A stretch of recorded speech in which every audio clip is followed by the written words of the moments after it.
Boa noite a todos. Dando sequência então à nossa aula, nós falamos anteriormente sobre biologia de eucariotos e nós vimos algumas organelas que geralmente estão presentes em células eucarióticas. Então, como características que a gente pode citar mais marcantes seria a presença do núcleo organizado, envolto por uma membrana, a presença de retículo endoplasmático rugoso e liso, mitocôndrias, cloroplasto no caso dos fototróficos, complexo de Golgi, lisossomos, peroxissomos, hidrogenossomos, e também a matriz e a parede celular. Então, essas organelas, essa composição celular é a composição básica da maioria dos eucariotos. Então, na aula de hoje, a gente vai começar a falar sobre diversidade microbiana de eucarioto. Nossa disciplina é a disciplina de microbiologia. Nós já vimos o grupo das bactérias, ou bactérias verdadeiras ou eubactérias, que seria esse filogenético aqui.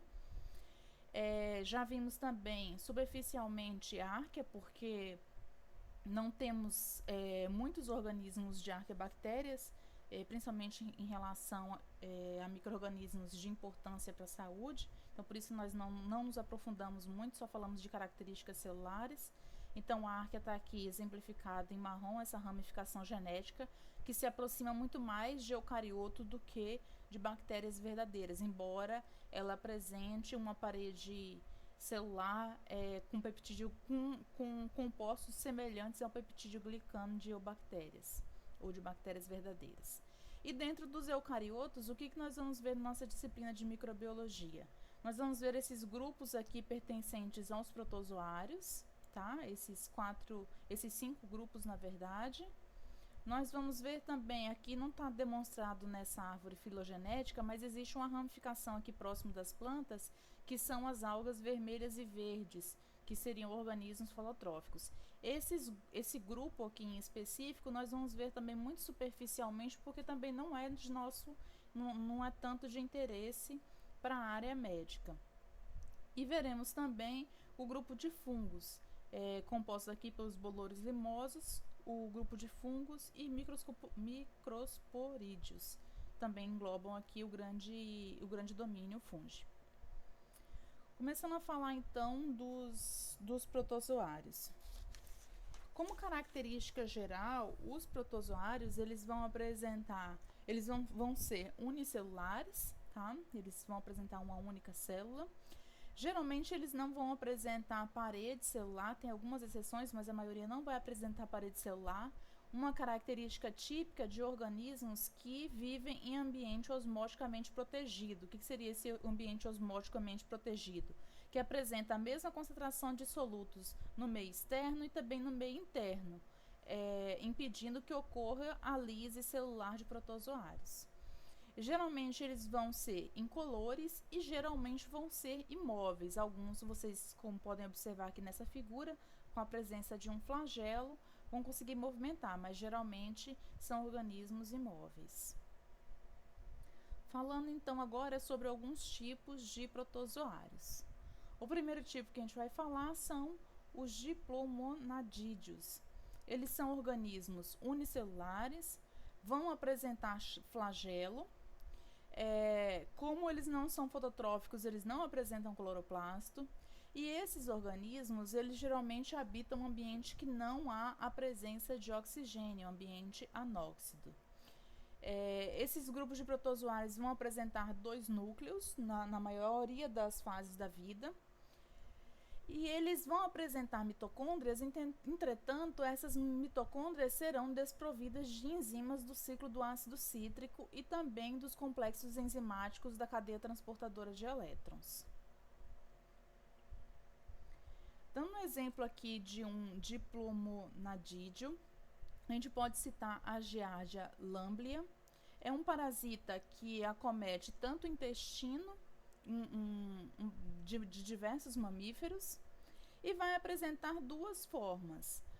A trofozoitos, que seria essa forma aqui mais ativa, e a forma de resistência, que seriam cistos. Aqui é uma microscopia de luz que a gente pode ver essa forma aqui vegetativa, que é a do zoítos. Falando então sobre o ciclo de vida da giardia. A giardia ela sofre ingestão pela sua forma em cistos. Então ela vai chegar aqui no estômago. Geralmente no estômago ela se desenvolve para a forma vegetativa. Quando ela se transforma nessa forma vegetativa, ela vai sobreviver, se desenvolver aqui no intestino delgado. Quando ela está aqui no intestino delgado, ela libera algumas enzimas e consegue se fixar na mucosa do intestino delgado. Também vai sofrer divisões celulares, se multiplicando e aderindo então à parede do intestino delgado. Nesse processo de aderência ao intestino delgado, causa geralmente a sua inflamação, que culmina na diarreia do paciente. Essa fórmula se fixa aqui no intestino delgado, fica fixa no tecido do intestino delgado e não é expelida pelas fezes, mas ela vai se diferenciar em alguns cistos. Já os cistos, eles não têm a capacidade de permanecer aqui no intestino delgado, ele vai para o intestino grosso, vai ser eliminado nas fezes. Essas fezes, então, podem contaminar alimentos e também a água, que é o veículo de inoculação no ser humano. Então, por exemplo, pessoas que não têm o hábito de lavar adequadamente a mão depois de defecar, pode contaminar seu próprio alimento e o alimento de outras pessoas. Ou então, em áreas que não têm um saneamento adequado, as fezes vão contaminar a água, essa água vai ser utilizada para higienização, uma água contaminada, higienização de humanos e também pela sua própria ingestão, contaminando assim mais pessoas. Um outro tipo de protozoários são os parabazalídeos. Os parabazalídeos apresentam algumas características semelhantes aos diplomonadídeos. Eles vão ser unicelulares, flagelados também não vão apresentar cloroplastos e também vão habitar ambiente anóxido. Diferente dos anteriores, obrigatoriamente ele vai apresentar um corpo basal aqui que serve de suporte para o complexo de Golgi. Esses protozoários vão apresentar hidrogeneossomo, que é aquela organela que a gente falou na aula anterior, em que converte piruvato em acetato, e na conversão de piruvato em acetato e succinil-CoA acaba produzindo ATP. Então, nesse processo fermentativo, mediado pela organela hidrogeneossomo, é que os parabazalídeos conseguem realizar o fornecimento, o armazenamento de energia através da degradação de compostos orgânicos. Eles não vão realizar respiração, não vão apresentar mitocôndrias e vão habitar, então, o trato intestinal e urogenital de vertebrados e invertebrados. Como exemplo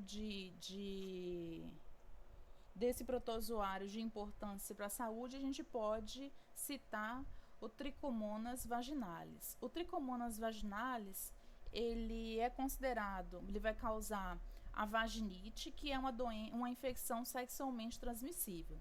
A vaginite ela é caracterizada pela presença de coceira e corrimento de coloração meio amarelado e esverdeado. Os homens, eles são assintomáticos, eles podem portar o tricomonas, mas não apresentar sintomas da sua presença. Já as mulheres vão apresentar os sintomas. Como eu falei para vocês, é uma infecção sexualmente transmissível. Ela vai ser transmitida por atividades sexuais entre mulheres e também em relações sexuais heterossexuais, entre homens e mulheres. E não vão ser causadas entre relações sexuais entre dois homens, justamente por habitar o trato ali urinário. Esse protozoário, ele pode também apresentar, crianças podem apresentar infecção por esse protozoário. Entretanto, quando uma criança apresenta uma infecção pelo tricomonas, é um indicativo de que houve algum tipo de abuso sexual, já que esse protozoário ele causa uma infecção sexualmente transmissível.